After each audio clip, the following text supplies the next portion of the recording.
Welcome to Learners Valley class 9। हम factorisation पढ़ रहे हैं। एक्सरसाइज 4.2 हमने स्टार्ट की है। पिछले लेसन में हमने क्वेश्चन नंबर 1 के पार्ट्स किए थे, 2 पार्ट्स और 2 पार्ट्स आपके करने के लिए थे। अब मैं एक्सरसाइज 4.2 ही का क्वेश्चन नंबर 2 स्टार्ट कर रहा हूँ।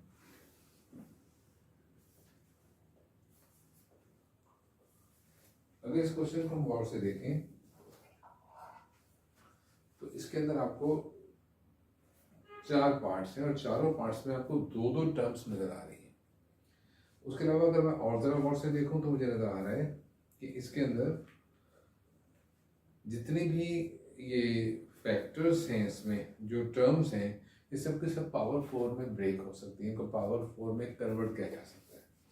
तो ये फॉर्मूला नंबर 8 है। यहाँ पे दो टर्म्स हैं, दोनों पॉजिटिव टर्म्स हैं। देखिए क्वेश्चन नंबर 2 में दोनों टर्म्स पॉजिटिव हैं और इसके अंदर पावर 4 है। लेकिन यहाँ पे क्या रखना है कि ये जो सेकंड टर्म है इसके साथ 4 भी होना चाहिए, 4b4 बनना चाहिए। अगर इस तरह बन सकता है तो फिर हम इसको यूज कर लेंगे, अदरवाइज इसको इस्तेमाल नहीं करेंगे, क्योंकि पावर इसके अंदर 4 का फैक्टर आना बहुत जरूरी है। देखिए पहला पार्ट में कर रहा हूँ, बहुत सिंपल है, just to introduce the method. फिर बाद के पार्ट देखेंगे, उसके अंदर कुछ कॉम्प्लिकेशन आएगी, then we will be able to solve them. ये है x की पावर 4 प्लस,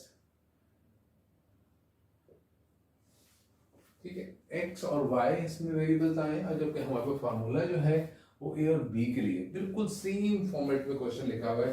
तो हम ये डिस्कस कर चुके हैं कि इस तरह के जब सवाल होंगे जो फॉर्मूला नंबर 8 और 9 के होंगे तो हम कंप्लीटिंग स्क्वायर से सॉल्व करेंगे। ओके, कंप्लीटिंग स्क्वायर का प्रोसेस सेम है जो पिछले क्वेश्चन में था। फर्क ये था वो क्वेश्चन नंबर 1 में एक मिडिल टर्म नहीं मौजूद थी, जिसको हमने साइड में कर दिया था और आखिर में उसे कैलकुलेट कर लिया था। यहाँ वो टर्म मौजूद नहीं है, बस इसके अलावा इसमें कोई फर्क नहीं है। देखिए तो यहाँ सेकंड टर्म होनी चाहिए, ये कम से कम उनमें से एक टर्म, मैं इसको सेकंड नहीं कह रहा, जैसे यहाँ पे लिखा हुआ है a4 प्लस 4b4, तो a4 अगर हम चाहें तो इसको 4b4 प्लस a4 कह देंगे, तो इससे इसको कोई फर्क नहीं पड़ेगा, ये दोनों सेम चीज है। टर्म्स को आगे पीछे करने से एक्सप्रेशन चेंज नहीं होती है, सिर्फ अरेंजमेंट की बात है। ठीक है, तो फॉर्मूले में नॉर्मली ए को पहले बी को बाद में लिखा गया है, लेकिन अगर मैंने आगे पीछे लिखेंगे तो भी ये सवाल वैसे ही सॉल्व होगा। ओके, तो लेकिन यहाँ तो सेकंड टर्म में 4 लिखा हुआ, ठीक है, लेकिन अगर आप चाहें तो इसको इधर इधर करके भी कर ले तो ये सवाल वैसे ही हल होगा, इससे इसको कोई फर्क नहीं पड़ेगा। करना क्या है, कंप्लीटिंग स्क्वायर। पहली जो टर्म है वो किसका परफेक्ट स्क्वायर है, एक्स स्क्वायर का होल स्क्वायर। ये दूसरी टर्म जो है this is actually b square. याद रखें दरमियान में 2ab मिसिंग है, जो कि हमें खुद से लिखना है। ये टर्म यहाँ नहीं थी, ये हम खुद से लेकर आ रहे हैं।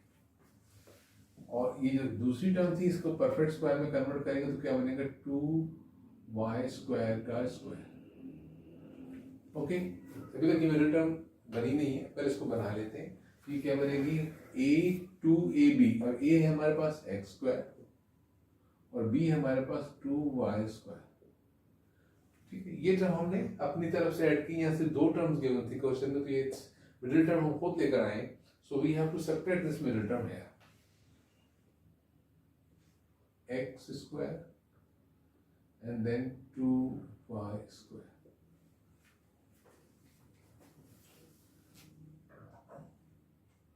अब ये जो तीन टर्म्स हैं ये एक फॉर्मूला बन चुकी है। फॉर्मूले को लिखना जरूरी है, इसे मेंशन कर दे रहे हैं।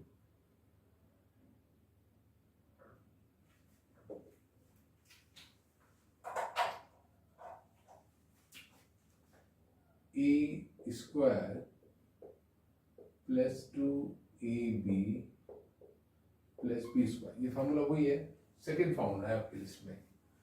और इससे रिजल्ट क्या आएगा, a plus b whole square. Okay, तो ये चीज है a square plus 2ab and this is b square, तो ये बनेगा a plus b whole square. तो कैसा हो जाएगा, x square plus 2y² whole square. और ये जो टर्म हमने यहाँ सब्ट्रैक्ट की है, जो इसको बैलेंस करने के लिए लगाई, वो क्या बनेगी? -4x² y²। ये 2 इस 2 से मल्टीप्लाई होकर 4 बन जाएगा। उसके बाद फिर कंप्लीट स्क्वायर प्रोसेस का हिस्सा डिफरेंस ऑफ स्क्वायर के लिए प्रिपेयर करना है। एक टर्म तो a² बन गई है, क्या ये परफेक्ट स्क्वायर है? देख लीजिए।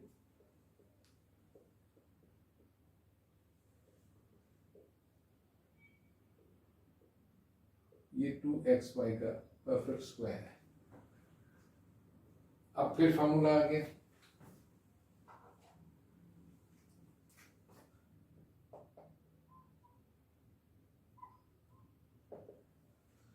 फॉर्मूला है a²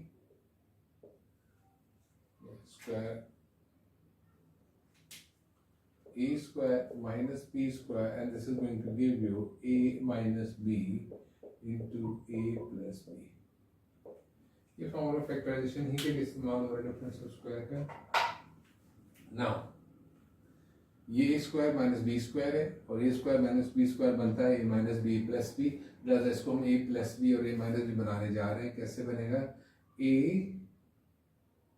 x² plus 2y² minus b minus 2xy, a plus b x² plus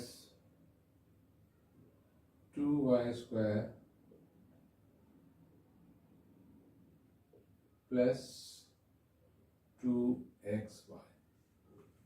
अब ये पूरी की पूरी चीज a थी और a में एक से ज्यादा टर्म्स आ रही है, उसके ऊपर हम बार ब्रैकेट इंट्रोड्यूस करेंगे, जो कि इस प्लस साइन की वजह से कोई भी काम नहीं कर पाएंगे, लेकिन हम उसे लिख रहे हैं यहाँ पे।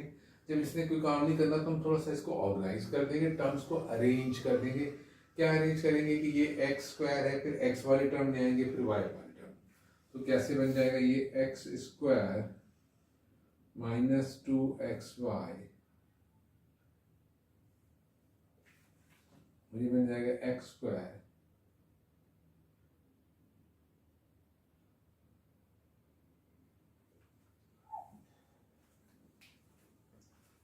So this is question number 2 part 1 and this is the format as given in formula number 8 में जो आपको फॉर्मेट देगा उसी शक्ल में इसका ये जवाब आ गया है। ओके, नाउ इसके अंदर कोई ऐसा नया मेथड नहीं है सिवाय इसके के पार्ट 2 में काफी सारे नंबर्स नजर आ रहे हैं। नंबर्स में लीड टू सम कंफ्यूजन, तो मैं इस पार्ट 2 को कर रहा हूँ कि इससे कैलकुलेशन पे क्या फर्क आएगा। मैं ट्राई कर रहा हूँ कि ये फॉर्मूला बार बार ना लिखना पड़े और मैं इन्हीं जगहों पे उन स्टेप्स को फिक्स कर दूँ, which is very much possible. ये एक ही तरीके के सवाल हैं, ज़्यादा स्टेप्स में फर्क नहीं होना चाहिए ज़्यादा। So this is part 2 and part 2 says 36 x 4 z 4 plus 9 y 4।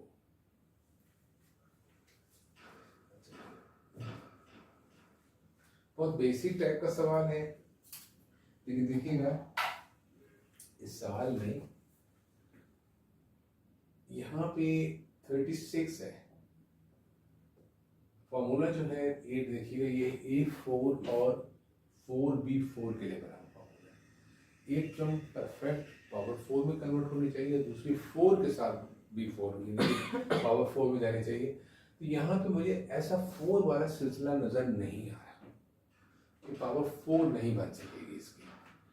ठीक है, स्क्वायर तो बन सकते हैं, लेकिन सबसे पहली चीज हमने जो मेथड्स फैक्टराइजेशन के सीखे थे वो ये थी कि सबसे पहले बेसिक मेथड अप्लाई कीजिए, और वो क्या है? टेकिंग कॉमन फैक्टर लिखिए। तो यहाँ पे एक स्टेप बढ़ रहा है, हमें पहले कॉमन लेना पड़ेगा। वो क्या होगा? 36 और 9 ये x और z है और ये y है, लिहाजा इनमें कोई वेरिएबल तो कॉमन है नहीं, वो तो कॉमन नहीं आएगा, लेकिन 36 और 9 में कॉमन आ सकता है और वो है 9। 36 जो है वो 9 4 से 36 होता है। तो ये काम हमें पहले करना पड़ेगा कि हम कॉमन ले लें। ये क्या हो जाएगा 4x4z4 प्लस y4। ठीक, अब यहां से क्या हो गया, अब इससे क्या हुआ, ये 9 का एक फैक्टर लग गया है पूरे के पूरे इस प्रोसेस के साथ, ये आखिर तक ऐसे ही लगा रहेगा। ठीक है, इसको हम छेड़ेंगे नहीं, इसका कुछ करेंगे भी नहीं, और ब्रैकेट के अंदर जो ये फैक्टर 9 है, ये दूसरा फैक्टर, इस फैक्टर पे हम ये प्रोसेस अप्लाई करेंगे क्योंकि फॉर्मूला 8 वाला है। देखिए इसमें गौर कीजिए कि इसमें 4b4 है, यहाँ पे 4 इसके साथ लगा हुआ है, तो याद रखिए इससे परेशान होने की जरूरत नहीं है। ये दोनों पॉजिटिव टर्म है, बता चुका हूँ, इनके आगे पीछे होने से कोई फर्क नहीं पड़ता। कंप्लीटिंग स्क्वायर अप्लाई करने जा रहे हैं, लिहाजा क्या करेंगे, ये 9 के साथ एक बड़ा ब्रैकेट लगाएंगे, छोड़ देंगे, डिफरेंट ब्रैकेट बना रहे हैं इसको, ये और सारा प्रोसेस इस ब्रैकेट के अंदर आएगा, ब्रैकेट्स में सब कुछ। ये है 4x4z4, ये किसका परफेक्ट स्क्वायर है, 2x स्क्वायर z स्क्वायर का, और दरमियान में क्या है 2ab, और b स्क्वायर हमें मालूम है वो y4 है, तो क्या बन जाएगा y स्क्वायर का स्क्वायर।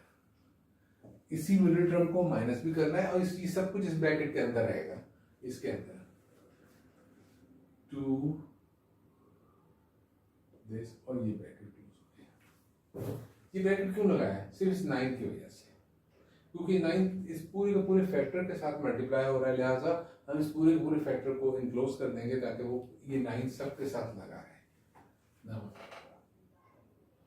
अब ये क्या है 2x स्क्वायर z स्क्वायर, और ये है y स्क्वायर, यहाँ पे भी लिखेंगे 2x स्क्वायर z स्क्वायर, और ये है y square.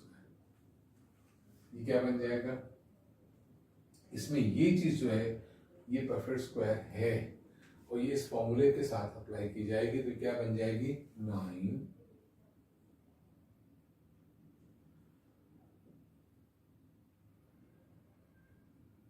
2x square z square plus y square whole square. ये तीनों टर्म तो इस शक्ल में आ गई, a plus b whole square की फॉर्म में, और ये जो टर्म थी ये बन जाएगी -4x स्क्वायर y स्क्वायर और z स्क्वायर। मैंने x y z को तरतीब से लिख दिया है, डजंट मैटर, वरना 4xz और फिर y स्क्वायर है, कोई फर्क नहीं पड़ता, तीनों फैक्टर्स हैं, इन्हें हमने साथ एक तरतीब में अल्फाबेटिकल ऑर्डर में लिख दिया, जरा अच्छा लगता है। अब क्या होगा, इसे परफेक्ट स्क्वायर की फॉर्म में लाना, ये 9 ऐसे ही रहेगा, इसको पहले कॉमन लेना जरूरी था, अगर नहीं लेते तो आखिर में जाके हमें ज्यादा मुश्किल होती, फिर कॉमन लेना ज्यादा मुश्किल हो जाता। तो अब ये क्या बनेगा, देखिए ये तो परफेक्ट स्क्वायर बना हुआ है 2x square z square and plus y square का, और ये बन जाएगा -2x y z स्क्वायर। अब इस पर हम फॉर्मूला अप्लाई कर रहे हैं ब्रैकेट के अंदर, ये वाला डिफरेंस स्क्वायर का, क्या बनेगा 9। अब ये चीज क्या बन जाएगी, ये बन जाएगी 2a माइनस बी, और ये प्लस भी लाना, a क्या है 2x square z square plus y square, and this is -2xyz। इसके तो बाद ब्रैकेट आ गया 2x square y square, sorry 2x square z square plus y square plus 2xy and c, और ये बड़ा ब्रैकेट आ गया।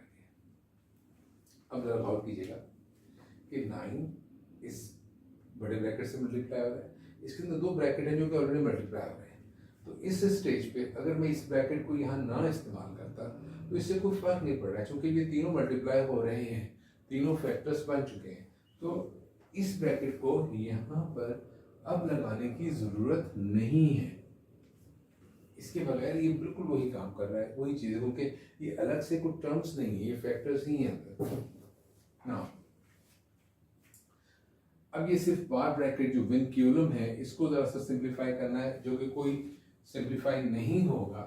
क्या होगा, सिर्फ हम इसके अंदर टर्म्स की तरतीब ज़रा दुरुस्त कर देंगे, खूबसूरत बना देंगे। This is 2x square z square minus 2x y z plus y square, and this is 2x square z square plus 2xyz and plus y square.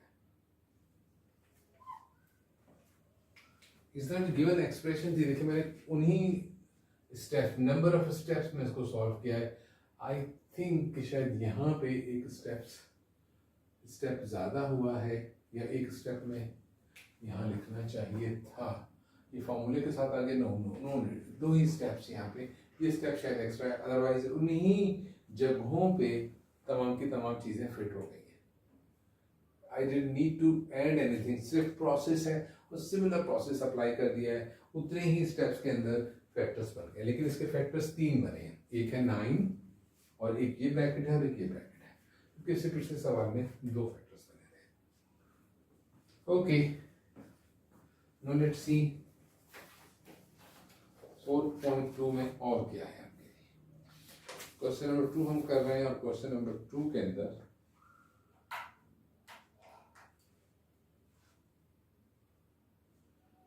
हमने अभी हल किया सेकंड पार्ट। मैं इसका थर्ड पार्ट भी कर रहा हूँ और आपके लिए पार्ट 4 छोड़ दूंगा। I hope it should not be problem. ये 4t4 प्लस 1 है, प्लस 1 जो है आराम के साथ किसी भी नंबर की पावर 4 में कन्वर्ट हो जाएगा आराम से। सो पार्ट 3 में कर रहा हूँ, मुझे नहीं मालूम इसमें कैसे कोई मुश्किल बात है, लेकिन मैं ट्राई कर रहा हूँ। सिंपल सवाल है, होपफुली कि आपके लिए हेल्प साबित होगा इसके नेक्स्ट पार्ट को करने में। फॉर्मूले में इरेज नहीं कर रहा हूँ, आई वांट कि हम उन्हीं स्टेप्स के ऊपर करें और इसे हो जाना चाहिए उतने ही स्टेप्स में जितने कि हमने इससे पहले सॉल्व किया था। ये सवाल हल हो जाएगा। So this is part 3 now, and this is 4t4 and plus 625। सिर्फ ये डिसाइड करना है कि क्या ये इस फॉर्मेट से हल होगा कंप्लीटिंग स्क्वायर से। 2 टर्म्स हैं और 2 टर्म्स हैं, तो फॉर्मूला नंबर 8 मुझे सूट कर रहा है। ये a4 प्लस 4b4। a4, ये 4b4 वाली बात तो मुझे ये नजर आ रही है, 4t4 second term. First term है जो यहाँ पे a4 है, उसकी जगह कौन सी टर्म आएगी, चाहे वो आगे पीछे लिखी हुई है, वो है 625। तो 625 a की पावर 4 बनना चाहिए। क्या a क्या होगा कि उसकी पावर 4 लिखें तो 625 बन जाए। तो मेरे ख्याल में ये थोड़ा सा कैलकुलेशन की रिक्वायरमेंट है, इसमें कोई सी मुश्किल बात नहीं। 625 25 का स्क्वायर है, और 25 किसका स्क्वायर है, 5 का स्क्वायर है, लिहाजा ये 5 की पावर 4 है। ठीक है, अगर आप चेक करना चाहें तो उसको कर सकते हैं। ये है 4t4 है एंड दिस इज 5 4, और बिल्कुल फॉर्मूले के हिसाब से लिख दें तो हो जाएगा 5 4 प्लस 4t4। तो देखिए फॉर्मूला 8 बन जाता है, a4 प्लस 4b4। ठीक है, अब हम इनको तरतीब वगैरह नहीं चेंज करेंगे, हम बस इस पर प्रोसेस करने जा रहे हैं, और प्रोसेस है कंप्लीटिंग स्क्वायर का, लिहाजा हम स्क्वायर के बारे में सोचेंगे। सिर्फ ये चेक करना था कि ये फॉर्मूला इस शक्ल में आया है, इस शक्ल में कन्वर्ट होगा, तो ये मुझको सॉल्व करेंगे। Let's see now. ये टर्म भी परफेक्ट स्क्वायर है, ये टर्म भी परफेक्ट, पावर 4 है तो मतलब परफेक्ट स्क्वायर है। क्या बनेगा, 2t स्क्वायर का होल स्क्वायर। 625 भी परफेक्ट स्क्वायर है, किसका है, 25 का। ये चीज आप देखना चाहें तो आप देख सकते हैं। 625 5 1 5 1 बचा, 5 2 10 एंड 2 बचा, 5 5 से 25, फिर 5 से देंगे 5 2 से 10 एंड 5 5 से 25, फिर 5 से देंगे तो 5 आ जाएगा एंड 5 1 5। सो 5 की पावर 4 जो है दैट इज 625, और इन दोनों का हम पेयर अप कर दें, ये हो जाएगा 25 एंड 25 625। दरमियान में हमें मिडिल टर्म देनी है, this is A, this is B, और इसी टर्म को माइनस कर देना A एंड B। A है आपके पास 2t स्क्वायर, यहाँ पे भी आ जाएगा 2t स्क्वायर। B है आपके पास 25, जो कि यहाँ पे आ जाएगा। ये चीज बन गई परफेक्ट स्क्वायर फॉर्मूले से। फॉर्मूला यही वाला इस्तेमाल हो रहा है। ये चीज क्या बन जाएगी, a square plus 2ab plus b square, जो कि हमें देता है a plus b whole square. a आपके पास क्या है 2t square plus 25 whole square. ये चीज आ गई फॉर्मूले से। अब ये क्या बनेगी देखिएगा, 2 2 4 एंड 4 25 100 नेगेटिव 100t स्क्वायर। अब ये फॉर्मूला इस्तेमाल करने जा रहे हैं, तो ये चीज तो परफेक्ट स्क्वायर है, इस टर्म को भी परफेक्ट स्क्वायर में कन्वर्ट कर लेंगे, ये हो जाएगा